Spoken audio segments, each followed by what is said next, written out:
Childhood memories of the Godhead. In the beginning, there was no time, and since there was no time, there was no beginning. A story the self wrote could only begin with the invention of time. All stories are in truth one story, or a story of oneness distorted into the illusion of separate stories. But still, all stories intertwine, all stories complete each other. Not one story could exist without the totality of all stories. Within its nothingness, the I Am asked the question, "Who am I?" And once the question was asked, time was born. A story of self-discovery began. We as the I could not know ourselves, for we had no attributes. There was no up, there was no down, there was no length, no width, no process, therefore no perceivable time. There were no borders, no limitations, no change, just infinity. Infinity cannot know itself, for it lacks definition. So we began defining something so strange that it created a deep fascination in us. Let's create other than us. Other than us was time, was limitation, was attribution, was edges, was geometry. So we began, not unlike a young human child would play with wooden building blocks, to create the first crude particles and geometrical forms. We started simple. We went from dot to circle, from triangle to square, from square to pyramid. We played with the very basic dimensions which now permeate life with all its complexity. We built those geometrical forms and then deconstructed them again to investigate them, to understand the otherness we had created. As a toddler would play with physics, by touching, sensing, and experimenting with the world, building things and tearing them apart, we experimented, not even knowing we could be capable of creating a world. Our creations, so very basic and innocent, began changing us. For when we looked at them, we asked, how can we build on this? And soon we enhanced the complexity of the building blocks of experience. Then we dared to ask, since we cannot see ourselves, for we are the absence of all things, since we cannot know where we are, since we have no location, since we cannot see how far we reach, for we are beyond reach, let us take the perspective of our creations.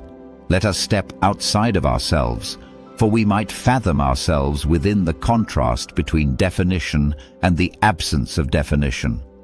In relationship to our creation, we became more and more aware, using the objects as mirrors to come to an understanding of self.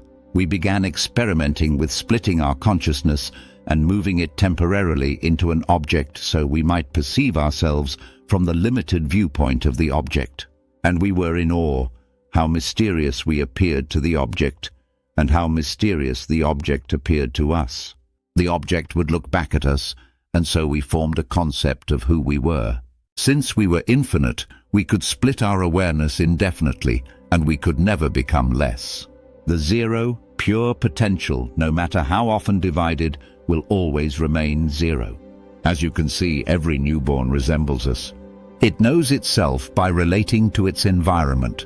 It gains awareness by interacting with something it perceives as other than itself, though ultimately all otherness is an illusion we created to mirror ourselves. We began to realize, in order to know ourselves truly, we need more perspectives, and those needed to vary, so we could get more angles on who we are.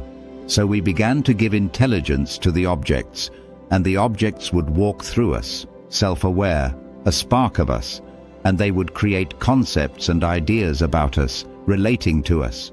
And so we started painting a multi-dimensional picture of who we were, not unlike a mandala, which represents this part of our nature. I can find us in every principle of life. When a cell goes through mitosis, it does not become less than it was when it duplicates itself. Every cell, every particle, every being is a dimension in itself, unfolding like a mandala.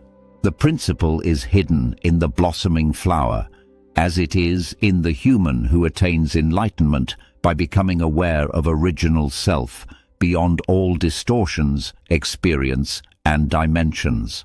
For the God-self is in all things, and all things are in the God-self. Then we asked the next daring question. How about becoming an object, though temporarily, giving ourselves complete memory loss and experiencing ourselves as if we were the object. So we would move within ourselves, ignorant of who we were, learning about us with innocent eyes. And so it was. Objects became creatures, and creatures looked at the stars, wondering about their origin. But it was always the self looking at the self, unaware of this fact through the illusion of time. The self dreamed of getting away from itself, pretending to be other than itself, and the amnesia enabled the self to love other self. So we began dreaming of having relationship with other, but it was always relationship with other self. We interacted with ourselves. We would look as dog at human, and we would look as human at dog. Always truly just looking at ourselves, for we are hiding in all that is. And so the dream of love was born, perfectly reasonable, for only love of other self as oneself is reason. We planted sparks of us in the form of souls among the stars, seeding the I am into all that is, moving through us, not knowing to be us, and once we remembered, we began regaining consciousness.